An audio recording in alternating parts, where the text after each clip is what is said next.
ஓம் சாந்தி 27/2/2025 காலை முரளி. ஓம் சாந்தி. பாப்தாதா மதுவன்.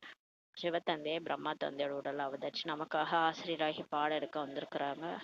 நம்மளாம் இறைமானவர்கள் மிக கவனமா ஆத்மா அபிமானி நிலையில இருந்து இந்த முரளியை கேட்கலாம். பாபா சொல்றாங்க, இனிமையான குழந்தைகளே, சத்தியத்தின் சங்கம் சேர்க்கை ஞான மார்க்கத்தில் தான் ஏற்படுகிறது. அதாவது சத்தியமான சேர்க்கை இப்ப ஞான மார்க்கத்துல தான் ஏற்படுது. பாபா கிட்ட நம்ம வந்துட்டோம்னா அதுதான் சத்தியமான சங்கம். இப்போது நீங்கள் சத்திய பாபாவின் சங்கத்தில் அமர்ந்திருக்கிறீங்கன்றாரு. பாபாவின் நினைவில் அமர்வது என்றாலே சத் சங்கம் செய்வதாகும் சொல்றாரு. இப்போ பாபா ஆத்மான்னு புரிஞ்சு பரமாத்மாவை நினைக்கிறோம் இல்லையா? சிவன் வந்துட்டார், அவர் தான் விதவிதமா பேர் சொல்லி அழைக்கிறாங்க. ஆனா அவர் தான் ஒருத்தர் தான் கடவுள். அவரோட நம்ம சேர்ந்துட்டோம். அவரோட நினைவில் அமர்றது தான் சத் சங்கம் செய்வதாகுன்றாரு. கேள்வி: சத்சங்கத்தின் அவசியம் குழந்தைகள் உங்களுக்கு இப்போதுதான் உள்ளது, ஏன்? பதில்: ஏனென்றால் சதோ பிரதானமான ஆத்மா ஒரு சத்தியமான தந்தை சத்தியமான குருவின் சங்கத்தினால்தான் சதோ பிரதானமாக, அதாவது கருப்பிலிருந்து வெண்மையாக ஆக முடியும். அப்போ சதோ பிரதானமான ஆத்மா ஒரு சத்தியமான தந்தை குருவின் சங்கத்தினாலதான் திரும்ப அது சதோ பிரதானமா ஆக முடியும். கருப்புல இருந்து அது வெண்மையா ஆக முடியும். சத் சங்கத்தினால் அன்றி பலமற்ற ஆத்மா பலவானா ஆக முடியாதுன்னு சொல்றாரு. அப்ப எல்லாருமே கண்டிப்பா பாபா சந்திக்கணும், பாபா கிட்ட இருந்து ஞானம் அடையணும். அப்பதான் அந்த பலமற்ற சக்தியற்ற ஆத்மா திரும்ப சக்திசாலி ஆக முடியுன்றாரு. பலம் இல்லாத ஆத்மா பலவான சத் சங்கம் இன்றி எதுவுமே ஆக முடியாதுன்றாரு. பாபாவின் சங்கத்தினால் தொடர்பால் தான் ஆத்மாவுக்குள் தூய்மையின் பலம் வந்து விடுகின்றது. இப்ப நம்ம பாபா கிட்ட வந்த பிறகுதான் நமக்கு அந்த தூய்மையின் பலம் வருதுன்றாரு. 21 பிறவிகளுக்கு அவரது துன்பம் விலகி விடுகின்றது. யார் பாபா கிட்ட வந்துடுறாங்களோ அவங்களுக்கு அவங்களுடைய 21 பிறவிக்கு அவங்க துன்பம் விலகிடுது. படகு அக்கறை சேர்கின்றதுன்னு சொல்றாரு. ஓம் சாந்தி. குழந்தைகள் சத் சங்கத்துல அமர்ந்திருக்கிறீங்க. இந்த சத்தியமான சங்கத்துல கல்பகல்பமாக சங்கமேகத்துல தான் குழந்தைகள் அமர்கின்றனர். உலகமோ இதை அறிந்து கொள்ளவே இல்லை. யாருக்கும் இந்த உலகத்துல இருக்கிறவங்களுக்கு தெரியாது இந்த சத் சங்கத்துல நம்ம கல்பகல்பமா உட்கார்ந்துருக்கிறோன்ட்டு. அதாவது சத்தியத்தின் சங்கம் என இது சொல்லப்படுவது எதுன்றது உலகத்தினருக்கு தெரியாது. சத் சங்கம் என்ற பெயர் அவினாஷியாக பல காலமாக இருந்து வந்துள்ளது. சத் சங்கம்ன்ற பேர் மட்டும் இருக்குது, அழிவற்றதா பல காலமா இருக்குது. பக்தி மார்க்கத்திலும் கூட சொல்றாங்க, நாங்க இன்ன சத் சங்கத்திற்கு செல்கிறோம்ட்டு சொல்றாங்க. ஆனா இப்போது உண்மையில் பக்தி மார்க்கத்துல யாரும் சத் சங்கத்திற்கெல்லாம் செல்வதில்லை. சத் சங்கம் இருப்பது ஞான மார்க்கத்தில் தான் சொல்றாரு. ஏன்னா அந்த சத்தியமா உண்மையை பேசுறது தான் சத் சங்கம். பக்தியில அந்த மாதிரி கிடையாது. எதையோ சொல்லுவாங்க, அதெல்லாம் உண்மைன்னு சொல்ல முடியாதுல்ல. இங்க சத்தியமான ஒரு சிவன் பேசுறாரு. அதனால இதுதான் ஞான மார்க்கத்துல தான் சத் சங்கம்னு சொல்றாரு. இப்போது நீங்கள் சத்தியத்தின் சங்கத்துல அமர்ந்திருக்கிறீர்கள் சொல்றாரு. ஆத்மாக்கள் சத்தியமான பாபாவின் சங்கத்தில் தொடர்பில் அமர்ந்திருக்கிறார்கள். வேறு எந்த ஒரு இடத்திலும் ஆத்மாக்கள் பரம்பிதா பரமாத்மாவின் சங்கத்துல அமர்வதில்லை சொல்றாரு. தந்தையை அவர்கள் அறிந்து கொள்ளவே இல்லை. வெளி உலகத்துல ஆத்மாக்கள் பாபாவை தெரிஞ்சுக்கவே இல்லை. நாங்கள் சத் சங்கத்திற்கு செல்கிறோம் என சொல்லலாம் என்ற போதிலும் அவர்கள் தேக அபிமானத்தில் வந்து விடுகிறார்கள். பக்தியில போறாங்க, சத் சங்கத்துக்கு போறோன்ட்டு போனாலும் அவங்க ஆத்ம உணர்வு யாருக்குமே வர்றது இல்லை இல்லையா? தேக அபிமானத்துல வந்துடுறாங்க. நீங்கள் தேக அபிமானத்துல வர மாட்டீங்க. நமக்கு பாபா ஆத்ம உணர்வு வர்றதுக்காக தான் பாடம் எடுக்கிறாரு. அதனால நம்ம தேக அபிமானத்துல வரமாட்டோன்றாரு. நீங்கள் புரிந்து கொண்டிருக்கிறீர்கள், நாம் ஆத்மா சத்தியமான பாபாவின் சங்கத்தில் அமர்ந்துள்ளோம். நம்ம புரிஞ்சுக்கிட்டோம், நம்ம இந்த உடல் அல்ல, நம்ம ஆத்மா சத்தியமான பாபா பரமாத்மாவுடைய சங்கத்துல அமர்ந்துள்ளோம். வேற எந்த ஒரு மனிதரும் சத்தியமான சங்கத்துல அமர முடியாதுன்னு சொல்றாரு. சத்தியத்தின் சங்கம் இந்த பெயரும் கூட இப்போதுதான் சொல்றாரு. சத்தியத்தின் சங்கம் இதன் யதார்த்த ரீதியிலான அர்த்தம் பாபா அமர்ந்து நமக்கு இப்ப புரிய வைக்கிறாரு. ஆத்மாக்கள் நீங்கள் இப்போது சத்தியமான பரமாத்மா தந்தையுடன் கூடவே அமர்ந்திருக்கிறீர்கள். இப்போ நம்ம உண்மையான கடவுள், உண்மையான தந்தை, நம்மளுடைய பரமாத்மா தந்தையோட உட்கார்ந்துருக்கிறோம். அவர் சத்தியமான தந்தை, சத்தியமான ஆசிரியர், சத்தியமான குருவாக உள்ளார். ஆக நீங்கள் சத்தியமான சங்கத்தில் அமர்ந்திருக்கிறீர்கள் என்றாகிறது சொல்றாரு. பிறகு இங்கே அல்லது வீட்டில் அமர்ந்திருக்கலாம், ஆனால் தன்னை ஆத்மா என உணர்ந்து தந்தையை நினைவு செய்றீங்க. பிறகு நம்ம சென்டர்லயோ இல்லை நம்ம வீட்டிலே இருந்தாலும் நம்ம எப்படி நம்ம பயிற்சி செய்யறோம்னா, ஆத்மான்னு புரிஞ்சுட்டு பரமாத்மா தந்தையை நினைவு செய்யறீங்கன்றார். நாம் ஆத்மா இப்போது சத்தியமான தந்தையை நினைவு செய்து கொண்டிருக்கிறோம். அதாவது சத்தியத்தின் சங்கத்தில் இருக்கிறோம். பாபா மதுபனில் அமர்ந்துள்ளார். பாபாவை நினைவு செய்வதற்கான யுக்திகளும் அநேக விதமானவை கிடைக்கின்றன சொல்றார். இப்போ விதவிதமா யுக்தியும் பாபா வந்து சொல்லி கொடுக்குறாரு இல்லையா, இப்படி நினைங்க, நான் அப்படி நினைங்க, ட்ரில் எல்லாம் சொல்லி கொடுக்குறாரு. அப்புறம் துணைவனா, கணவனா, பிரியதர்ஷனா, கர்மயோகியா அப்படியே அவரை நினைக்க சொல்றாரு. விதவிதமா யுக்தி நமக்கு கிடைக்குது. நினைவின் மூலம்தான் பாவங்கள், அதாவது கர்மங்கள் விநாசமாகும். இதையும் குழந்தைகள் அறிவார்கள். நாம் 16 கலை சம்பூர்ணமாகிறோம். இப்போ இந்த முரளியை படிச்சு படிச்சு ஞான யோகம் நிரம்ப நிரம்ப தானா 16 கலை சம்பூர்ணமாக ஆகுது நமக்குள்ளார ஆத்மால. அந்த கலையற்ற அந்த பௌர்ணமி நிலவு மாதிரி, அந்த அமாவாசை மாதிரி இருந்தோம் நம்ம. இப்போ பௌர்ணமி நிலவு மாதிரி நம்மளை ஆக்குறார். நாம் 16 கலை சம்பூர்ணமாகிறோம். பிறகு கீழே இறங்கி இறங்கியே கலைகள் குறைந்து கொண்டே போகின்றன. அதுக்கப்புறம் நம்ம நடிப்பு நடிக்க நடிக்க கலைகள் வந்து குறைஞ்சிட்டே போகுது. பக்தியும் முதலில் ஒருவருக்கே செய்யப்படுகிறது. பக்தி கூட செய்யறோம், ஆனா வந்து ஃபர்ஸ்ட் முத சதோபிரதான பக்தி லிங்கத்தை தான், சிவனை தான் நம்ம வழிபடுறோம். பிறகு இறங்கி இறங்கி பலரை வணங்கும் பக்தியாக ஆகிவிடுவதால் தமோ பிரதானமாக ஆகிவிடுகின்றனர். பக்தியிலே அதுக்கப்புறம் கொஞ்ச நாள் போக போக நிறைய பேரை வணங்குற பக்தியா ஆகிறதுனால தமோ பிரதானமா ஆயிடுச்சுன்றாரு. பிறகு அவர்களுக்கு சத்தியத்தின் சங்கம் நிச்சயமாக வேண்டும், இல்லை என்றால் தூய்மையாக எப்படி ஆவாங்கன்னு சொல்லி சொல்றாரு. ஆக இப்போது ஆத்மாக்களாகி உங்களுக்கு சத்தியமான தந்தையின் சங்கம் தொடர்பு கிடைச்சிருக்குது. ஆத்மா அறிந்துள்ளது, நாம் பாபாவை நினைவு செய்ய வேண்டும். அவருடைய தொடர்பு தான் அதான் அவர் வந்து நினைக்கிறது தான் அவருடைய தொடர்பு. அவருடைய தொடர்பு தான்றாரு. நினைவையும் கூட சங்கம் என சொல்வார்கள். அதாவது ஒருத்தவங்க நினைச்சிட்டே இருக்குன்னா கூட அந்த தொடர்பு தான் சொல்லி சொல்லுவாங்க, சங்கம் சொல்லி சொல்லுவாங்க. இது சத்தியத்தின் சங்கம். இந்த தேகம் இருந்த போதிலும் ஆத்மாவாகிய நீங்கள் என்னை நினைவு செய்யுங்கள் சொல்லி சொல்றாரு. இந்த தேகம் இருக்கட்டும், அந்த தேகத்தை நினைக்காதீங்க. அது வந்து 5 தத்துவங்களால் ஆன உடம்பு, 5 தத்துவங்களோட போயிடும். ஆனா நம்ம ஆத்மா, நம்ம பரந்தாமத்துல இருந்து வந்தவங்க, பரந்தாம வாசி, நம்ம பாபாவை தான் நினைக்கணும். அதனால என்ன நினைங்கன்னு சொல்லி சொல்றாரு. இதுதான் சத்தியத்தின் சங்கம். எப்படி சொல்கின்றனர் இல்லையா, இவர்களுக்கு பெரிய மனிதர்களின் தொடர்பு கிடைத்துள்ளது. சொல்லுவாங்க இல்லையா, இவங்க பெரிய ஆளுங்களோடலாம் பழகுறாங்க. அந்த மாதிரி இப்போ நமக்கு சத்தியத்தின் சங்கம் கிடைச்சிருக்குது. அதனால் தேக அபிமானியாக ஆகிவிட்டுள்ளனர். இப்போது உங்களுடைய சங்கம் சத்தியமான பாபாவுடன் இருக்குது இல்லையா.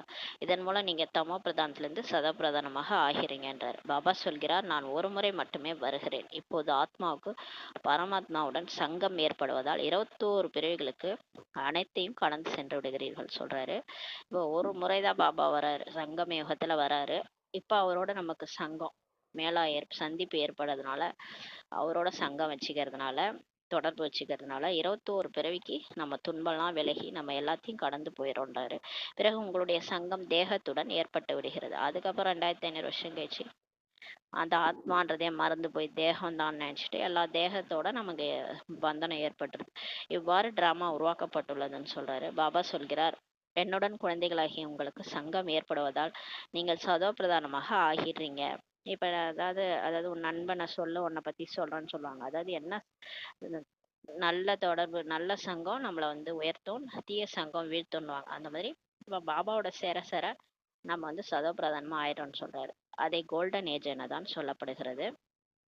இப்ப நம்ம சதோ பிரதானமா ஆயிட்டோம்னா நம்ம சத்தியோகம் கோல்டன் ஏஜ் சொல்லப்படுதுன்றாரு. சாது சன்னியாசிகள் முதலானவர்களோ ஆத்மா நிர்லேபு, அதுல பாவ புண்ணியமே ஒட்டாது. என்ன நம்ம பாவம் பண்ணாலும் ஆத்மால ஒட்டாது, உடம்புல தான் அப்படின்னு நினைச்சுக்கிறாங்க. அப்படி சொல்றாங்க. அனைவருமே பரமாத்மா தான் என நினைக்கிறாங்க. அவங்க வந்து இந்த மாதிரி 2 விஷயம் தப்பா சொல்றாங்க. ஆத்மா நிர்லேபு, பாவ புண்ணியம் ஒட்டாது, அப்புறம் எல்லாருமே பரமாத்மா, நீயும் கடவுள் நானும் கடவுள்ன்ட்டு நினைக்கிறாங்க. ஆக இதன் அர்த்தம் வந்து பாபா சொல்றாரு, பரமாத்மா மீது கரை படிந்துள்ளது என்பதாகும் சொல்றாரு. இப்ப நீங்களும் கடவுள் நானும் கடவுள்னா பரமாத்மாவும் அவருக்கும் பாவம் இருக்குது, அவர் மேலேயும் கரை படிஞ்சிருக்குன்ட்டு என்பதாகும் சொல்றாரு. பரமாத்மா மீதோ கரை படிய முடியாது. பரமாத்மாவே சொல்றாரு, கடவுளே சொல்றாரு, ஏன் நான் நடிப்புலே வர்றதில்ல, பிறப்பிறப்புலே வர்றதில்ல, அப்ப என் மேல எப்படி பாவம் புண்ணியம் ஒட்டும், அதனால எனக்கு வந்து கரைப்படிய முடியாதுன்னு சொல்றாரு. தந்தை கேட்கிறார், பரமாத்மாவாகிய என் மீது கரைப்படுகிறதா என்ன அப்படின்னு சொல்லி கேட்கிறாரு. கிடையவே கிடையாது, நானும் எப்போதுமே பரந்தாமத்தில் வசிக்கிறேன், ஏனென்றால் நான் பிறப்பிறப்பில் வருவதில்லை. இதை குழந்தைகளாகிய நீங்க தான் அறிவீர்கள். உங்களிலும் கூட சிலரது நினைவு அதிகமாக உள்ளது, சிலருக்கு குறைவாக உள்ளது. நம்ம கூட பிகேஸ் பாபா அதிகமா நினைக்கிறது, சில பேர் அதிகமா நினைக்கிறாங்க, சிலர் குறைவா நினைக்கிறாங்கன்றார். சிலரும் நல்லபடியாக புருஷார்த்தம் செய்து யோகத்தில் இருக்கிறாங்க. எவ்வளவு நேரம் ஆத்மா தந்தையின் தொடர்பில் உள்ளதோ அவ்வளவு நன்மை இருக்கிறது சொல்றாரு. நம்ம எவ்வளோ அவரோட கனெக்ஷன்ல இருக்கிறோமோ அவ்வளோ நல்லதுன்றாரு. நம்மளுடைய பாவம் போயிடும், விக்ரமங்கள் விநாசமாகும் சொல்றாரு. பூவோட சேர்ந்த நாரும் மணக்கிற மாதிரி அவரை நினைக்க நினைக்க அவரு மாதிரியே மாறிக்கிட்டு வருவோம். பாபா சொல்கிறார், ஹே ஆத்மாக்களே, தந்தையாகிய என்னை நினைவு செய்யுங்கள் சொல்றாரு. எனது தொடர்பில் இருங்க, நான் இந்த சரீரத்தின் ஆதாரத்தையோ எடுக்க வேண்டியிருக்குது. இப்போ என் கூடவே இருங்க, நான் வந்து புள்ளியாக தான் இருக்கேன், நான் ஒரு உடம்புல வர வேண்டியிருக்கனால இந்த சரீரத்தில் ஆதாரத்தை எடுக்க வேண்டியது இருக்கின்றாரு. இல்லை என்றால் பரமாத்மா பேசுவது எப்படி? இல்லைன்னா எனக்கு வாய் இருந்தால் தானே பேச முடியும், இல்லைன்னா நான் எப்படி பேசுறது ஆத்மா, அப்புறம் நீங்கள் எப்படி கேட்பீங்கன்னு சொல்லி கேட்குறாரு. இப்போது குழந்தைகள், உங்களுடைய சங்கம் சத்தியமானவருடன் தான் இருக்குது. சத்தியமான பாபாவை நிரந்தரமாக இப்ப நினைவு செய்ய வேண்டும்ன்றாரு. ஆத்மா சத்தியமானவருடன் தொடர்பு வைத்து நினைவு செய்ய வேண்டும். ஆத்மாவும் அற்புதமானது, பரமாத்மாவும் அற்புதமானவர் சொல்றாரு. இந்த உலகம் கூட அற்புதமானது, இந்த உலகம் எப்படி சுற்றி வருகிறது என்பது கூட ஒரு அற்புதமாகும் சொல்றாரு. நீங்கள் முழு டிராமாவிலும் ஆல்ரவுண்ட் பாட்டு நடிக்கிறீங்க, நம்ம 5000 வருஷமும் நடிக்கிறோம். ஆத்மாவாகிய உங்களுக்குள் 84 விரவுகளின் பாகம் வந்து அடங்கியிருக்கிறது, இது அதிசயமாகும் சொல்லி பாபா சொல்றாரு. சத்தியுக ஆத்மாக்கள் மற்றும் இன்றைய ஆத்மாக்கள் பாருங்க, அதிலும் ஆத்மாக்கள் நீங்கள் அனைவரையும் விட அதிகமான ஆல்ரவுண்டர் ஆவீர்கள் சொல்றாரு. பாருங்க, நமக்குள்ளார அவ்வளோ பார்ட்டு ஸ்டோர் ஆயிருக்குது. சத்தியுக ஆத்மாக்கள் 84 பிரிவுகள் எடுக்கிறாங்க, ஆனா இன்றைய ஆத்மாக்கள் வேற மாதிரி இருக்காங்க இல்லையா, அதான் வித்தியாசம் சொல்றாரு. நீங்க எல்லாரை விட அதிகமான ஆல்ரவுண்டர் ஆவீர்கள். நாடகத்தில் சிலருக்கு ஆரம்பத்திலிருந்தே நடிப்பின் பாட்டு இருக்குது, சிலருக்கு இடையில் இருக்கு, சிலருக்கு கடைசியில் நடிப்பின் பாகம் உள்ளது. அவை அனைத்துமே எல்லைக்குட்பட்ட டிராமா. இப்போ ஒரு எல்லைக்குட்பட்ட சினிமா இருக்குன்னு பார்த்தீங்கன்னா, அவங்க ஃபர்ஸ்ட்லேருந்தே நடிப்பாங்க, சிலர் நடுவில் வருவாங்க, சிலர் கடைசியாக கூட வருவாங்க. அந்த மாதிரி அவங்களுடைய பாகம் இருக்குது. அவை கூட இப்போது தான் வெளிவந்துள்ளன. அந்த சினிமாலாம் இப்போ தான் வந்திருக்குது. இப்போது விஞ்ஞானத்திற்கு இவ்வளோ முக்கியத்துவம் உள்ளது, சத்தியுகத்தில் அதன் பலம் எவ்வளவு இருக்கும். இப்போ இந்த சயின்ஸ் இருக்கு இல்லையா, அதுக்கு அவ்வளோ முக்கியத்துவம் இருக்குது. அதே விஞ்ஞானம் தான் சொர்க்கத்துக்கு வரப்போகுது. சொர்க்கத்தில் அதோட பலம் வந்து எவ்வளோ இருக்கும்னு சொல்றாரு. புது உலகம் எவ்வளோ விரைவாக உருவாகி இருக்கும், அங்கே தூய்மையின் பலம் முக்கியமானதாகும். ஆனால் சொர்க்கத்தில் இந்த சயின்ஸ்லாம் விட நம்மளுடைய தூய்மை சக்தி தான் பலம் வாய்ந்ததா இருக்கும்ன்றாரு. பலம் வந்து முக்கியமானதாகும். இப்போது பலமற்றவர்களாக உள்ளனர். இப்போ ஆத்மா எல்லாம் சக்தி இல்லாம இருக்கிறாங்க, பலமற்றவர்களா இருக்கிறாங்க. அங்கே இருப்பவர்களோ பலவான்கள். அங்க வந்து சத்தியுகத்துல சொர்க்கத்துல இருக்கிறவங்க தேவதைகள், அவங்க வந்து சக்திசாலியான ஆத்மாக்கள். உடம்பு பலத்தை சொல்லல, ஆத்மாவுடைய பலத்தை சொல்றாரு. பலவான்கள். இந்த லட்சுமி நாராயணன் பலவான்கள் அல்லவா? இப்போது ராவணன் பலத்தை அபகரித்து கொண்டான். இந்த ஆத்மால இருக்கிற சக்தி இந்த மாயாவால போயிடுச்சு. அந்த 5 விகாரத்தினாலதான் அந்த ஆத்மால பேட்டரி வந்து லோவாயிடுச்சு. இந்த லட்சுமி நாராயணன் பலவான்களா இருந்தாங்க, ஆனாலும் அந்த ராவணன் வந்து பலத்தை அபகரித்து கொண்டான். பிறகு நீங்கள் அந்த ராவணன் மீது வெற்றி பெற்று எவ்வளவு பலவானா இப்ப ஆகுறீங்கன்னு சொல்றாரு. எவ்வளவு சத்தியமானவருடன் சங்கம் நீங்க வைக்கிறீங்களோ, அதாவது ஆத்மா எவ்வளவு சத்தியமான தந்தையை நினைவு செய்கிறதோ அவ்வளவு பலவானாக ஆகின்றதுன்னு சொல்லி சொல்றாரு. இப்ப நம்ம எவ்வளவுக்கு எவ்வளவு பாபா நினைக்கிறோமோ, சத்தியமானவரை நினைக்கிறோமோ, அவ்வளோ நம்ம ஆத்மா வந்து சக்திசாலியா ஆகுதுன்றாரு. படிப்பிலும் கூட பலம் கிடைக்கின்றது தான் இல்லையா? படிச்சா நீ நல்லா இருப்பேன்னு சொல்லுவாங்க இல்லையா, படிச்சா நிறைய சம்பாதிக்கலாம். அதே மாதிரி உங்களுக்கும் இப்ப படிப்பிலும் கூட பலம் கிடைக்கின்றது. முழு உலகத்தின் மீது நீங்கள் ஆதாரம் செலுத்துகிறீர்கள். இப்ப முழு உலகத்துக்கே நம்ம தான் அதிகாரம் செலுத்துகிறீர்கள். இப்ப இந்த சக்தி மூலமா நம்ம முழு உலகத்தின் மீது அதிகாரம் செலுத்துறோம்னு சொல்றாரு. ஆத்மாவுக்கு சத்தியமானவருடன் யோகம் சங்கமயுகத்தில் தான் நடைபெறுகிறது. இப்ப ஆத்மாவுக்கு சத்தியமானவருடைய யோகம் வந்து இப்பதான் வந்து சங்கமயுகத்துல தான் நடைபெறுதுன்னு சொல்லி சொல்றாரு. பாபா கூட நமக்கு இப்பதான் சங்கமயுகத்துல தான் யோகா கனெக்ஷன் வந்து ஏற்படுதுன்றார். பாபா சொல்கிறார், ஆத்மாவுக்கு எனது சங்கம் கிடைப்பதால் ஆத்மா மிகவும் பலவானாக ஆகிவிடுகின்றது சொல்றார். அவர் கூட சேர்றதுனாலதான் நம்ம எப்படி ஆயிடுறோம், அவரை மாதிரி சர்வ சக்திவானா மிகவும் பலசாலியா ஆகிறோம்னு சொல்றாரு. பாபா உலகின் சர்வ சக்திவான், வேர்ல்ட் அல்மைட்டி அத்தாரிட்டி இல்லையா, அவரிடமிருந்து நமக்கு என்ன கிடைக்குது, சக்தி கிடைக்குது, பலம் கிடைக்கின்றது. இதில் அனைத்து வேத சாஸ்திரங்களின் முதலிடை கடை அனைத்தும் நமக்கு வந்து விடுகின்றனன்றாரு. எப்படி பாபா சர்வ சக்திவானாக உள்ளாரோ அது போல நீங்களும் சர்வ சக்திவானாக ஆகுறீங்கன்னு சொல்றாரு. உலகின் மீது நீங்கள் ராஜ்யம் செய்றீங்க. இப்ப பாபா கூட சேர்ந்து சேர்ந்து நம்மளும் சர்வ சக்திவானா ஆகி இந்த உலகின் மீதே நம்ம ராஜ்யம் செய்யறோம்னு சொல்றாரு. உங்களிடமிருந்து அதை யாராலும் அபகரிக்க முடியாது சொல்றாரு. இப்ப சொர்க்கத்துல போய் லட்சுமி நாராயணா ஆகி அந்த உலகத்தை ராஜ்யம் பண்ணும்போது அதை யாராலையும் பறிக்க முடியாதுன்றாரு. கடவுள் கொடுக்க நினைக்கிறத யாராலையும் தடுக்க முடியாது சொல்லுவாங்களே, அதுதான் அது உண்மைதான் அது. இப்போ அவர் வந்து ராஜா ராணியாக ஆக்கணும்னு முடிவு பண்ணிட்டாருன்னா புருஷார்த்தம் பண்ண வச்சு அவங்கள எப்படியாவது மாற்றிடுவார். அது மாதிரி தான் இப்போ அவர் கொடுக்கறத யாராலையும் அபகரிக்க முடியாதுன்றார். உங்களுக்கு என்னிடமிருந்து எவ்வளவு பலம் கிடைக்கிறது, இவருக்கு பிரம்மா பாபா கூட பலம் கிடைக்கிறது. எவ்வளவு பாபாவை நினைவு செய்கிறீர்களோ அவ்வளவு பலம் உங்களுக்கு கிடைக்கும்னு சொல்றாரு. பாபா வேறு எந்த கஷ்டமும் கொடுக்கறது இல்ல. பாபா ஏதாவது நீ மலை மேல ஏறி நடந்து வா, மூட்டை தூக்கு, விரதம் இரு, ஏதாவது சொல்றாரா? என்ன நினைந்தா சொல்றாரு, அன்பா அவரை நினைக்க சொல்றாரு. பாபா வேற எந்த கஷ்டமும் கொடுப்பதில்லை. நினைவு செய்தால் போதும். 84 பிறவிகளின் சக்கரம் இப்போது முடிவடைந்தது. நம்ம பிறவியா எடுத்து 84வது பிறவி இப்போ முடிஞ்சிருச்சுன்றாரு. இப்போது நம்ம திரும்பி செல்ல வேண்டும். இப்போ நம்ம திரும்பி போகணும் வீட்டுக்கு. இதை புரிந்து கொள்வது ஒன்றும் பெரிய விஷயமே கிடையாது. அதிகமாக இந்த விஷயங்களுக்குள் செல்ல வேண்டிய அவசியமும் இல்லைன்னு சொல்றாரு. விதையை அறிந்து கொள்வதால் அதிலிருந்து மரம் முழுவதும் எப்படி வெளிவந்துள்ளது என்பதை புரிந்து கொள்ளலாம். இப்போ ஒரு ஒரு விதையை பத்தி தெரிஞ்சிட்டாலே அந்த மரம் எப்படி வளரும், அந்த மரத்துல என்ன காய் காய்க்கும் எல்லாமே தெரிஞ்சிடும் இல்லையா? அது மாதிரி இப்போ பாபா தெரிஞ்சுக்கிட்டாலே இந்த பாபாவுடைய அவருடைய படைப்பவருடைய படைப்பு என்ன, அது எப்படி உருவாச்சு, அதில் எத்தனை யுகம் இருக்குது, அதில் நம்ம எப்படி மாறி வந்தோம் எல்லாமே நம்ம புரிஞ்சுக்கலாம்னு சொல்கிறாரு. சுருக்கமாக புத்தியில் நமக்குள்ளாரே வந்துரும்ன்றாரு.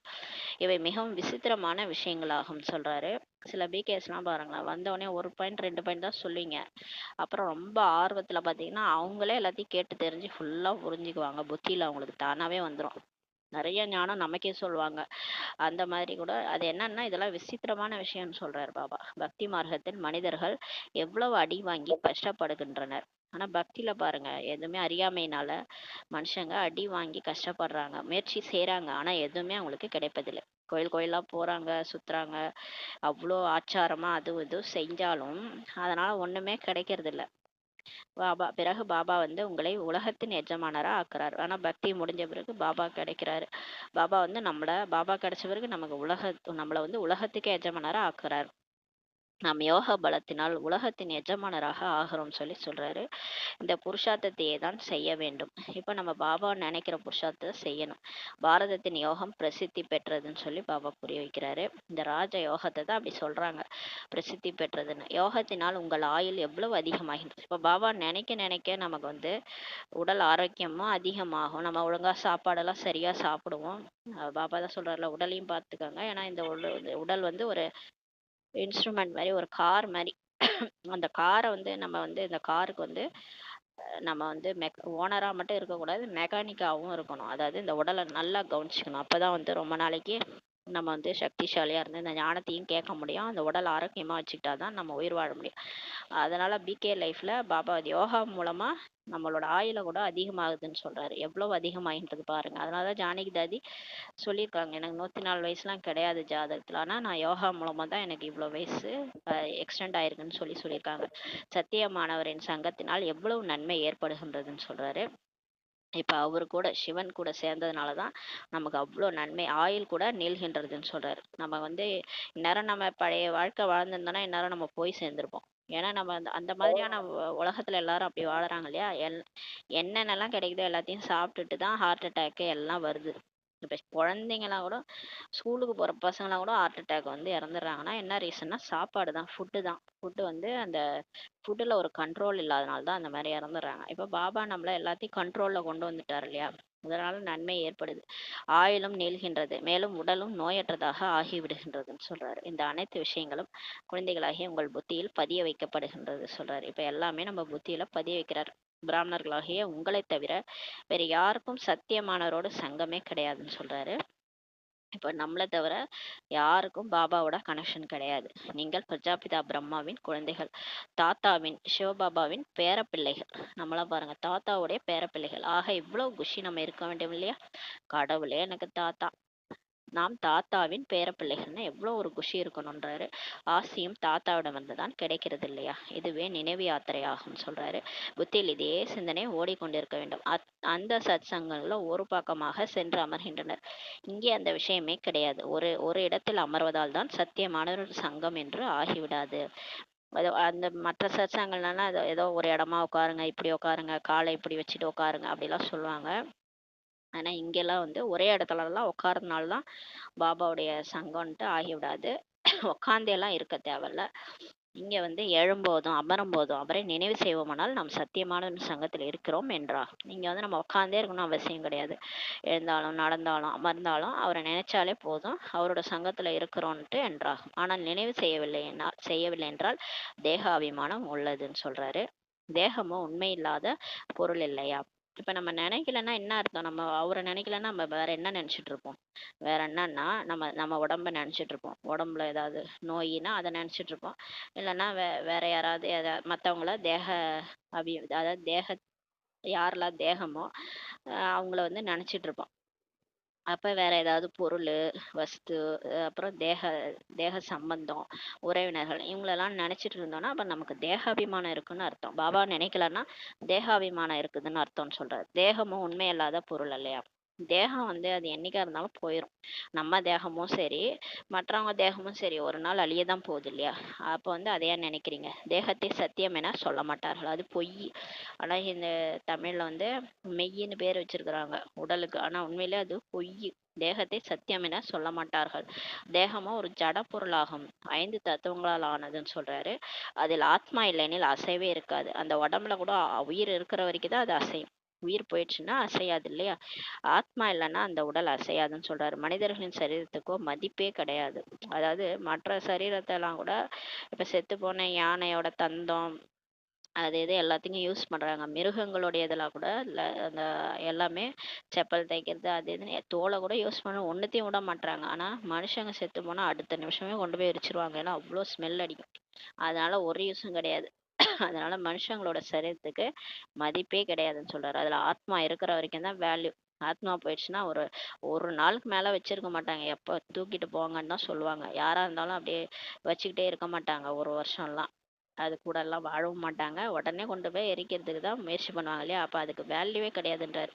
சௌபாக்கியமும் ஆத்மாவுக்கு தான் கிடைக்கும்னு சொல்றாரு. ஆனா எல்லா புகழும் பெருமையும் சௌபாக்கியமும் அந்த ஆத்மாவுக்கு தான் சொல்றாரு. ஆத்மா தான் போயிட்டு வேற வேற பிறவி எடுக்குது, உடல் எடுக்குது. நான் இன்னார் என்று ஆத்மா தான் சொல்லுகிறது இல்லையா? நான் பிரைம் மினிஸ்டர், சீஃப் மினிஸ்டர் அப்படின்னு யார் சொல்றது? அந்த உடம்பா சொல்லுது? ஆத்மா தான் சொல்லுதுன்னு சொல்றாரு. பாபா சொல்கிறார், ஆத்மாவோ எப்படி ஆகிடுச்சு. இப்ப பாருங்க, இப்ப ஆத்மா எப்படி ஆயிடுச்சு.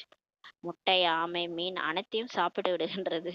பாபா சொல்றாரு, ஆத்மா அப்பேற்பட்ட ஆத்மா எவ்வளோ நான் இன்னாருன்னு சொல்றதும் அந்த சௌபாக்கியவதி அந்த ஆத்மா வந்து எப்படி ஆயிடுச்சு இப்போனா, முட்டை, ஆமை, மீன் எல்லாத்தையும் சாப்பிடுதுன்றாரு. ஒவ்வொருவரும் பஸ்மாசுரனாக உள்ளனர். இந்த கலியுகத்துல ஒரு ஒரு ஒரு ஆத்மாவும் எப்படி இருக்குதுன்னா பஸ்மாசுரனாக இருக்கிறாங்க. தன்னைத்தானே அழிச்சுக்கிறாங்க.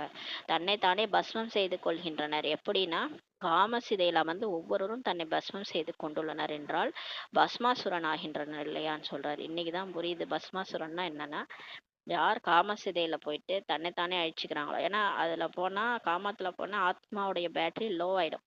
ஆத்மால சக்தி குறைஞ்சிரும். நம்ம அதனால அந்த விகாரம் வந்து மோசமானது, ஆத்மாவுக்கு எதிரின்னு சொல்றாரு பாபா. மகா சத்ருன்ட்டு கீதையிலயும் சொல்லியிருக்குது. அப்ப அது தன்னைத்தானே அழிச்சுக்கிறது தானே. அதனால சொல்றாரு பஸ்மாசுரன் ஆகிறாங்க இல்லையான்றாரு. இப்போது நீங்கள் ஞான சிதையில அமர்றீங்க. இப்ப நம்ம ஞான சிதையில அமர்ந்து தேவதா ஆகிறீர்கள் சொல்றாரு. முழு உலகம் காம சிதையில அமர்ந்து பஸ்மமாகிவிட்டுள்ளது. தமோ பிரதானமாக கருப்பாக ஆகிவிட்டுள்ளது. பாபா வருகிறார் குழந்தைகளை கருப்பிலிருந்து வெள்ளையாக்குவதற்காகன்னு சொல்றாரு. இவர் வந்திருக்கிறதே நம்மள வழிபோக்கனா வந்திருக்கிறாரு. அழகான வழிபோக்கன்னு வந்து நம்மள அழகாக்கிறதுக்கு வந்திருக்கிறாரு. கருப்பா காம சிதையில அமர்ந்தவங்களை எல்லாரையும் வெள்ளையா ஞான சிதையில அமர்த்தி வெள்ளையா ஆக்கிறதுக்காக வந்திருக்கிறார். ஆக தந்தை குழந்தைகளுக்கு இப்ப புரிய வைக்கிறார். தேகாபிமானத்தை விட்டு தன்னை ஆத்மான்னு இப்ப புரிஞ்சுக்கோங்க. ஏன்னா இந்த உடல் உணர்வுல தான் நீங்க அந்த 5 விகாரத்துல போய் மாற்றீங்க. இந்த உடல் உணர்வே விட்டுட்டு நான் புள்ளி ஆத்மான்ட்டு புரிஞ்சுக்கோங்க. அப்பதான் உண்மையே புரியும் உங்களுக்கு. எவ்வளவு ஆத்மாவுக்கு நம்ம தவறு பண்றோம். அதனால ஒரு நல்ல புண்ணியத்தையே தேடிட்டு போறது இல்ல. இதே மாதிரி எத்தனை ஜென்மமா நம்ம வீணா போயிட்டு தான் வந்து வேற வேற உடல் எடுத்தோம். இப்பயாவது நான் ஆத்மான்னு புரிஞ்சுட்டு ஆத்மாவுக்கு நல்லது செய்யுங்க அப்படின்னு சொல்றாரு. அதாவது உங்களுக்கு நீங்களே நல்லது பண்ணிக்கோங்க, மற்றவங்களுக்கும் நல்லது செய்யுங்கன்றாரு. குழந்தைகள் பள்ளிக்கூடத்தில் படிக்கின்றனர். பிறகு படிப்போ வீட்டில் இருந்தாலும் புத்தியில் உள்ளது இல்லையா?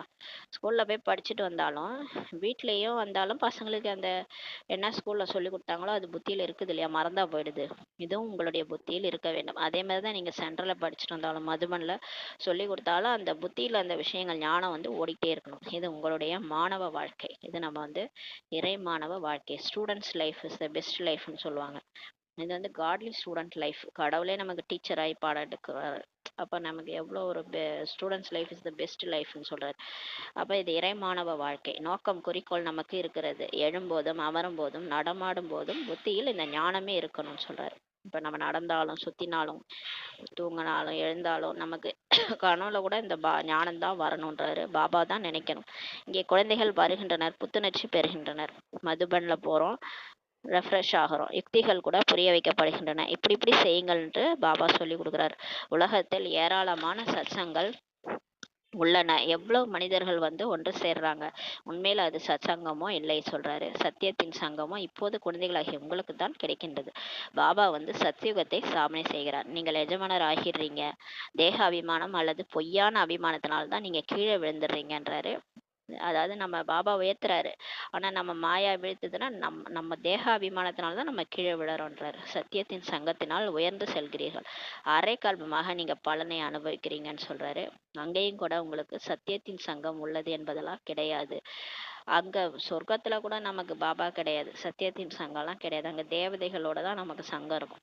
எப்போது ரெண்டு வகையானது உள்ளதோ அப்போது சத்தியத்தின் சங்கம் பொய்யான சங்கம் என்று சொல்லப்படுகின்றது. சத்தியமான தந்தை எப்போது வருகிறாரோ அப்போது அவரே வந்து அனைத்து விஷயங்களையும் நமக்கு புரிய வைக்கிறார். எதுவரை அந்த சத்தியமான தந்தை வரவில்லையோ அதுவரை யாரும் தெரிந்து கொள்வதும் இல்லை சொல்றாரு. அப்ப நம்ம 2500 வருஷமா நம்ம 63 ஜென்மமா பிறவி எடுத்து எடுத்து நமக்கு யாருமே சத்தியத்தை சொல்லி கொடுக்கல. அவர் எப்ப வராரோ அவரதே அதான் அவன் அருளால் அவன் தாழ் வணங்கின்ற மாதிரி அவரே சொல்லும் போதுதான் அவரை பத்தி புரியுது, சத்தியத்தை பத்தியும் புரியுது. இப்போது பாபா குழந்தைகளாகிய உங்களுக்கு சொல்கிறார், ஹே ஆத்மாக்களே, என்னுடன் சகவாசம் வையுங்கள். உங்களுக்கு கிடைத்துள்ள தேகத்தின் சங்கத்திலிருந்து இப்ப விடுபட்டு விடுங்கள். தேகத்தின் சங்கம் சத்தியுகத்துல கூட இருக்கும், இப்பயும் இருக்கும். இப்ப இதை முடிச்சுட்டு போயிட்டு அடுத்த பிறவில சத்தியுகத்திலயும் உங்களுக்கு தேகத்தின் சங்கம் கிடைக்கும்ன்றாரு. ஆனால் அங்கே நீங்கள் தூய்மையாக இருப்பீங்க. இங்க தூய்மையற்றவரா அந்த கலியுகத்துல இருக்கிறீங்களே, அதாவது நம்ம இப்ப சங்கமயுகத்துல வந்துட்டோம். இங்க வந்து அங்க வந்து நீங்க தூய்மையா இருப்பீங்க சொர்க்கத்துலன்னு சொல்றாரு. இப்போது நீங்கள் சத்தியமானவரின் சங்கத்தின் மூலம் தூய்மையற்றதுல இருந்து தூய்மையாக ஆகிறீங்கள். பிறகு சரீரமும் சதோ பிரதானமாக தான் கிடைக்கும்ன்றாரு. ஆத்மாவும் சதோ பிரதானமாக இருக்கும். ஆத்மா தூய்மையாயிடுச்சுன்னா சரீரமும் தூய்மையா கிடைக்கும்ன்றாரு.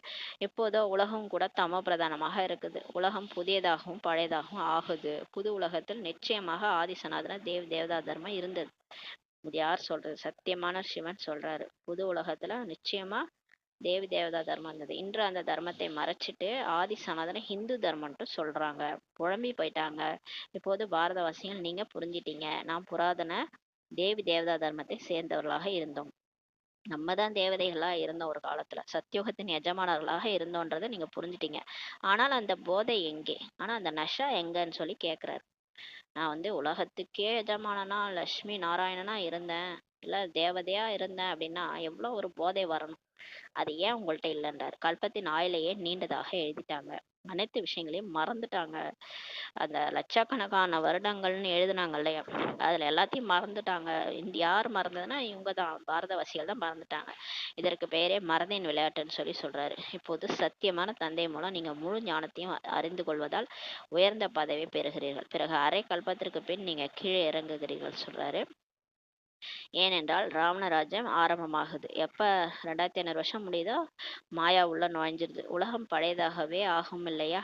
அப்புறம் ஒரு வீடு கட்டினா அப்படியே புதுசாவே இருக்காது இல்லையா, அது மாதிரிதான் பாபா வந்து தோட்டத்தை படைக்கிறாரு. இருந்தாலும் அந்த தோட்டம் வந்து முள்ளுக்காடா மாறுது, பழசாகுது இல்லையா அப்படின்றாரு. நீங்கள் புரிந்து கொண்டிருக்கிறீர்கள். இப்ப நம்ம புரிஞ்சுக்கிட்டோம். நாம் புது உலகத்தின் எஜமானர்களாக இருந்தோம், இப்போது பழைய உலகத்துல இருக்கிறோம். ஒரு சிலருக்கு இதுவும் நினைவிருக்கிறது இல்லைன்னு சொல்லி சொல்றாரு.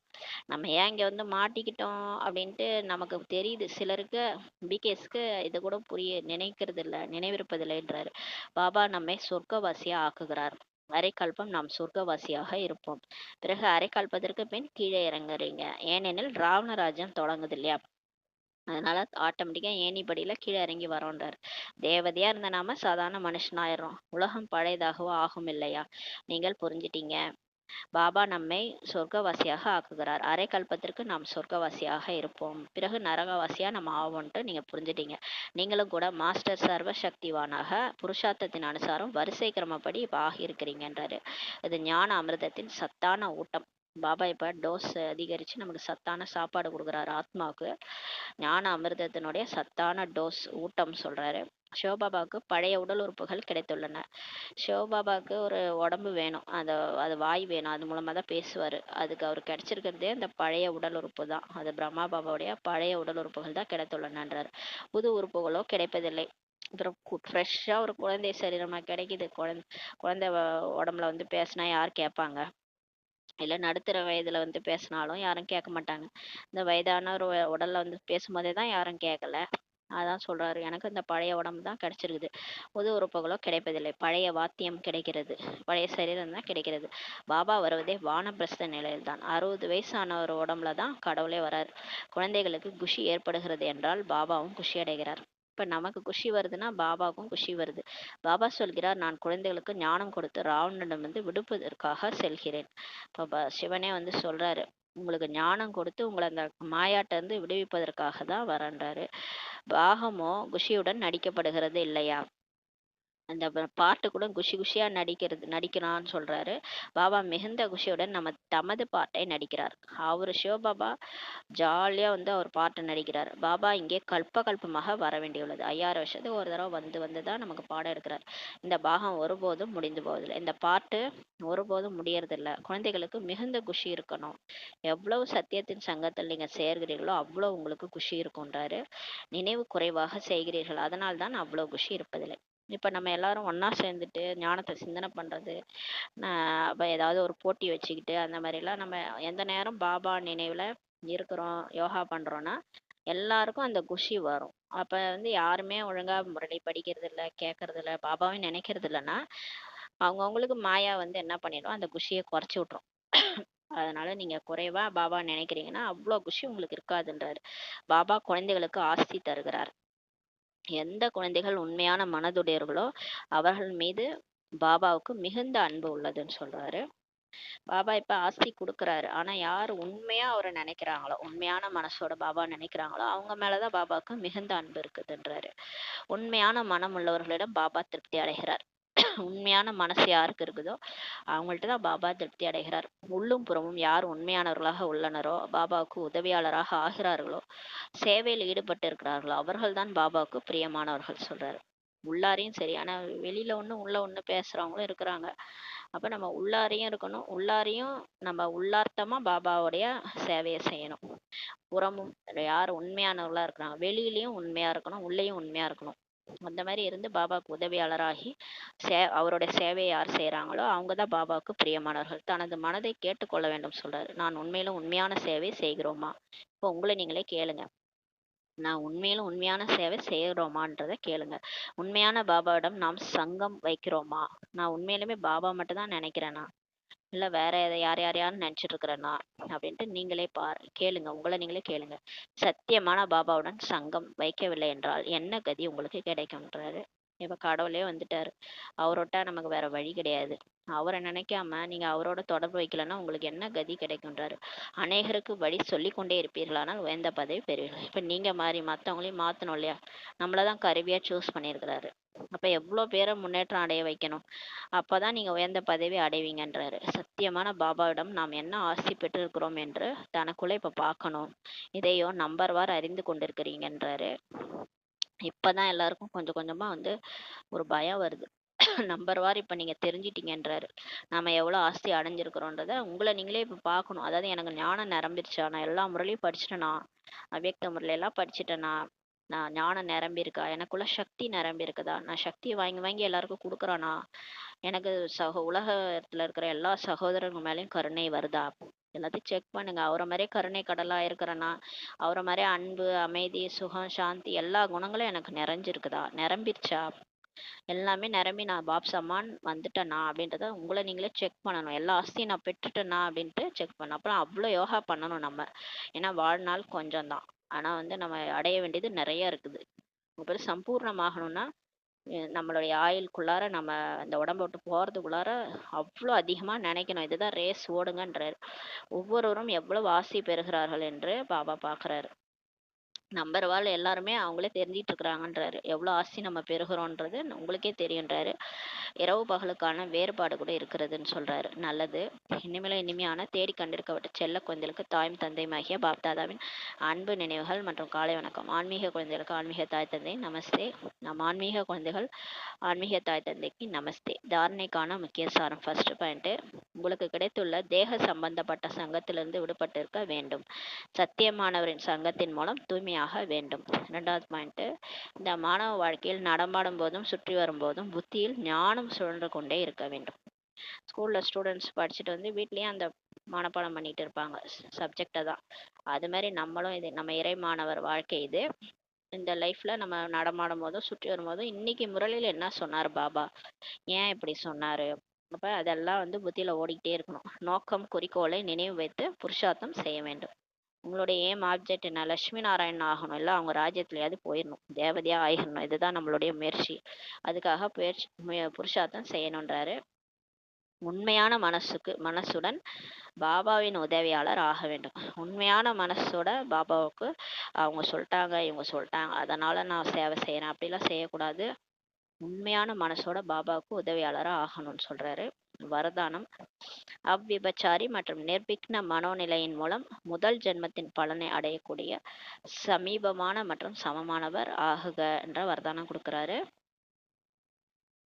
அவ்விபச்சாரி மற்றும் நிர்விக்ன மனோநிலை, தடையற்ற மனோநிலை. அவ்விபச்சாரினா நிறைய பேரை நினைக்காம ஒருத்தவங்களை நினைக்கிறது, அதாவது அவ்விபச்சாரி மற்றும் தடையற்ற மனோநிலை மூலமா முதல் ஜென்மத்தின் பலனை அடைங்க.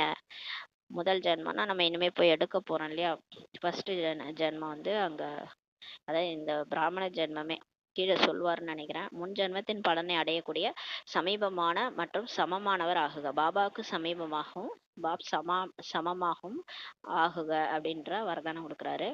எந்த குழந்தை இங்கு பிரம்மா பாபாவின் குணம் மற்றும் சம்சாரத்துக்கு சமீபமாக இருக்கிறாங்களோ, அனைத்து சம்பந்தங்களிலும் பாபாவுடன் இருக்கின்றார்களோ மற்றும் சமமான அனுபவத்தை செய்கிறாங்களோ, அவர்களே அங்கு ராயலான குலத்தில் முதல் ஜென்மத்தின் சம்பந்தத்தில் நெருக்கமாக வருகின்றார்கள். பாபா சொல்றார் பாருங்க, எந்த பிகே இங்கே வந்து பிரம்மா பாபா மாதிரியே இருக்கிறாங்களோ, அவருடைய குணம் மற்றும் சம்ஸ்காரத்துக்கு சமீபமா, ஏன்னா அவரு தான் வந்து பாப் சமான் ஆயிட்டாரு, சிவபாபாவுக்கு சமானா அவர் தான் ஆயிட்டாரு.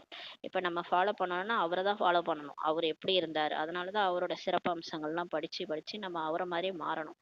அந்த குழந்தைகள் தான் என்ன பண்ணுவாங்க, அனைத்து சம்பந்தங்களிலும் பாபாவோட இருக்கிறாங்க அப்படின்னா சமமான அனுபவத்தை இப்பயே செய்கிறாங்களோ இந்த பிகே வாழ்க்கையில, அவங்க தான் போயிட்டு அங்க ராயலான ஃபேமிலி, பிரம்மா கிருஷ்ணருடைய ஃபேமிலியில போயிட்டு முதல் ஜென்மத்தின் சம்பந்தத்துல நெருக்கமாக வருகின்றார்கள் சொல்றாரு. அப்ப வந்து பாருங்க, யார் அங்க முதல் ஜென்மத்துல போறாங்கன்னா பிரம்மா பாபா சமான் யார் ஆகுறாங்களோ அவங்க தான் அந்த 9,00,000 பேர்ல போக முடியும். ராயலான ஃபேமிலியில பாபா கிருஷ்ணருக்கு பக்கத்திலே போய் பிறக்க முடியும், கிருஷ்ணர் கூடவே இருக்க முடியும். அவங்க தான் அந்த சம்பந்தத்துல நெருக்கமா வராங்கன்றாரு. ரெண்டாவது, யார் ஆரம்பத்துல இருந்து இப்போது வரை ஒருவரையே நினைப்பவராக, அதாவது ஒரு சிவபாபாவை தான் நினைக்கிறாங்க, ஆரம்பத்துல இருந்து பிகே ஆனதுல இருந்து இப்போது வரை ஒருவரையே நினைப்பவராக, அவ்விபச்சாரி மற்றும் தடையற்றவராக இருக்கின்றார்களோ அவர்கள்தான் முதலில் வருவார்கள். அப்ப பிகே ஆனதுல இருந்து இப்ப வரைக்கும் தடையே இல்லாம பிகே வாழ்க்கையில முன்னேறிட்டு இருக்கிறவங்க, அப்புறம் பாபா மட்டுமே நினைச்சிட்டு இருக்கிறாங்க, வேற யாரையும் நினைக்கிறது இல்லைன்னா அவங்க தான் 9,00,000 பேர்ல வருவாங்க. சத்தியுகத்துல ஃபர்ஸ்ட் வருவாங்க. அவர்கள் தான் முதல் ஜென்மத்துல முதல்ல பாபா கூட நடிக்க வருவாங்க. நிர்விঘ்னம் என்றால் தடை வரவே இல்லை என்றல்ல சொல்றாரு பாருங்க. நிர்விঘ்னம்னா தடையே வராதுன்னெலாம் கிடையாது, கண்டிப்பா மாயா தடை எடுத்துட்டு வரும். எல்லாரும் ஸ்ரீமத் ஃபாலோ பண்றதுக்கு கண்டிப்பா பிரச்சனை வராமலாம் பிகே லைஃப்ல இருக்கவே முடியாது. தடை வரவே இல்லை என்றல்ல, ஆனாலும் தடைகளை வென்றவராக மற்றும் தடைகள் மீது சதா வெற்றி அடைவதுதான் நிர்விக்னம். தடை வரும், ஆனா நான் யாரு, நிர்விக்ன அதாவது விக்ன விநாசக் ஆத்மா நானு, விக்னத்தை நான் வந்து வென்ற ஆத்மா. அப்பனா அந்த தடைகளை வென்றவராக மாறணும் மற்றும் தடைகள் மீது சதா வெற்றி அடைவதுதான் நிர்விக்னமாகும் சொல்றாரு. இந்த 2 விஷயங்களில் யாரேனும் ஆரம்பத்திலிருந்து இறுதி வரை சரியாக இருந்தாங்கன்னா, அதாவது ஒருத்தரே நினைக்கிறது அவ்விபச்சாரியா இருக்கிறது, இன்னொன்னு தடை வந்தாலும் தடையை வெற்றி அடையிறது நிர்விக்னமா இருக்கிறது, இந்த மாதிரி யாரு இந்த 2 விஷயத்துல யார் ஆரம்பத்துல இருந்து கடைசி பிகே லைஃப் ஆரம்பிச்சதுல இருந்து கடைசியா சாகும்போது அது வரைக்கும் சரியாக இருந்தாங்கன்னா, உடம்பு விட்டு போகும்போது சரியாக இருந்தாங்கன்னா முதல் ஜென்மத்திலும் துணையாக ஆவார்கள். முதல் ஜென்மத்துல அங்க போயிட்டு கிருஷ்ணர் கூட தான் பிறப்பாங்க. பிரம்மா பாபா கிட்டக போயிட்டு பிறப்பெடுப்பாங்கன்னு சொல்லி சொல்றாரு. ஸ்லோகன்: அமைதியின் சக்தியின் மூலம் எதிர்மறையை நேர்மறையாக மாற்றம் செய்யுங்கள். இப்போ இந்த சைலண்ட் சக்தி மூலமா தான் இந்த நெகட்டிவ்லாம் வருது இல்லையா, நிறைய இந்த நெகட்டிவ்ஸ் வந்து இப்போ வருது, நம்ம புத்தியிலையும் ஓடும். சுற்றி இருக்கிறவங்களும் இந்த நெகட்டிவை தான் கொண்டு வந்து நம்ம புத்தியில போடுறாங்க இல்லையா. யாராவது பாசிட்டிவ் பேசுறாங்களா, பிகேஸே சரி, இந்த பாசிட்டிவானதெல்லாம் பேச மாட்டாங்க. அந்த நெகட்டிவ் என்ன இருக்கோ அதை கண்டுபிடிச்சி அதையே தான் பேசிட்டு இருக்கிறாங்க. அப்போ இந்த நெகட்டிவா பாசிட்டிவா மாற்றணும்னா சைலண்ட் சக்தி, அமைதியா இருங்கன்றாரு. அமைதி சக்தியை கொடுங்க. அமைதி சக்தி எல்லாருக்கும் கொடுக்க கொடுக்க அந்த நெகட்டிவா இருக்கிற விஷயம் கூட பாசிட்டிவா மாறிடுன்றாரு. அந்த மாதிரி இப்ப மாற்றம் செய்யுங்கள் சொல்லி சொல்றாரு. அவ்யக்த சமிஞ்சை: ஏகாந்த பிரியராகுங்கள், ஒற்றுமை மற்றும் ஒருமுகத்தன்மையை தனதாகுங்கள். ஏகாந்தவாசி என்றாலே எப்போதும் தனிமையில் இருப்பது மட்டுமல்லாமல் ஒரு தந்தை நினைவில் மூழ்கி இருப்பதாகும். அதாவது நம்ம தனிமையா இருக்கிறதுனா நம்ம தனியா போயிடுறது இல்லை, உடம்புல நம்ம ஆத்மா நெற்றி பூர்வத்துல தனியா இருக்கிறோம். ஒரு பாபாவோட நினைவுல மூழ்கி இருக்கிறது தான் ஏகாந்தவாசின்றாரு. ஒருமுகத்தன்மையின் சக்தி இருந்தால் எந்த ஒரு ஆத்மாவிற்கும் செய்தியை சென்றடைய வைக்கலாம். இப்ப நீங்க ஒருமுகத்தன்மை இருந்தது, கான்சன்ட்ரேஷன் சக்தி இருந்ததுன்னா உங்களால நீங்க ஃபரிஸ்தாவா பறந்து போய் கூட நீங்க எந்த ஒரு ஆத்மாக்கு கொண்டாலும் உங்களால செய்திய சொல்ல முடியுன்றாரு. நீங்க நேரா போய் சொல்லணும்னு கூட அவசியம் இல்லை. ஃபரிஸ்தாவா பறந்து போய் இந்த ஆத்மாவுக்கு நான் கொடுக்க போறேன்னு ஒரு ஏரியால போய் நீங்க கொடுத்தீங்கன்னா செய்தி வந்து அவங்களுக்கு தானா போயிடும். நீங்களே போய் கூட சொல்ல தேவையில்ல, யாராவது போய் சொல்லிடுவாங்க. ஆனா நீங்க ஃபரிஸ்தாவா பறந்து அந்த சூட்சும சேவை செஞ்சாலே போதும், தானா அந்த செய்தி போயிடும். அதான் சொல்றாரு. ஆனா அதுக்கு தேவை கான்சன்ட்ரேஷன் பவர். எந்த ஆத்மாவையும் வரவழைக்கவும் முடியும்.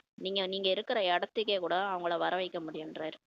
நீங்க ஃபரிஸ்தாவா பறந்து போய் அவங்களுக்கு சூட்சுமமா சக்தி கொடுத்துட்டு வந்துடுவீங்க, செய்தி சொல்லிட்டு வந்துடுவீங்க. ஆனா அவங்க உங்களை தேடியே வருவாங்க. இப்படிதான் மம்மா ஆரம்ப காலத்துல செஞ்சாங்க. மம்மாவை தேடி அவங்க பக்தர்கள்லாம் வந்தாங்க. அந்த ஜெகதாம்பா ஜெகதாம்பான்ட்டு அம்மன், அவர் வழிபடுற அம்மன் சொல்லிட்டு அந்த பக்தர் வந்து அவங்க இருக்கிற இடத்தையே தேடி வந்துட்டாரு. அந்த மாதிரி உங்களால, ஆனா அதுக்கு தேவை கான்சன்ட்ரேஷன் பவர்னு சொல்றாரு. நீங்க கான்சன்ட்ரேஷன் பவர், ஒருமுகத்தன்மையின் சக்தி உங்கள்கிட்ட இருந்துச்சுன்னா கண்டிப்பா நீங்க யாருக்கு வேணாலும் செய்தியை சென்றடைய வைக்க முடியும். எந்த ஆத்மாவையும் உங்களை தேடி வர வைக்கவும் முடியுன்றாரு. எந்த ஒரு ஆத்மாவின் சப்தத்தையும் கண்டறிய முடியும். உங்களால யாராருக்கு என்னென்ன பிரச்சனை, அவங்களுடைய சப்தத்தை கூட உங்களால கண்டறிய முடியும். எந்த ஆத்மாவிற்கும் தொலைவில் இருந்தபடியே ஒத்துழைப்பு கூட உங்களால தர முடியும் சொல்றாரு. பாருங்களேன் எவ்வளவு பெரிய எனர்ஜி நம்ம கிட்ட இருக்கு, பவர் நம்ம கிட்ட இருக்குது. எப்படின்னா ஒருமுகத்தன்மையின் சக்தி இருந்துச்சுன்னா எந்த ஒரு ஆத்மாவையும் தொலைவில் இருந்தபடியே நம்மளால ஒத்துழைப்பு தர முடியும் சொல்லி சொல்றாரு. அவங்க கஷ்டத்துல இருக்கிறாங்கன்னா நம்மளால போய் ஹெல்ப் கூட பண்ண முடியும், பரிஸ்தாவா இருந்து சக்தி கொடுக்க முடியும். அப்ப அந்த டைம்க்கு அவங்களுக்கு வந்து உதவியும் கிடைக்கும்னு சொல்லி சொல்றாரு. ஓம் சாந்தி. நன்றி பாபா, நன்றி ராமா, நன்றி பரிவாரம்.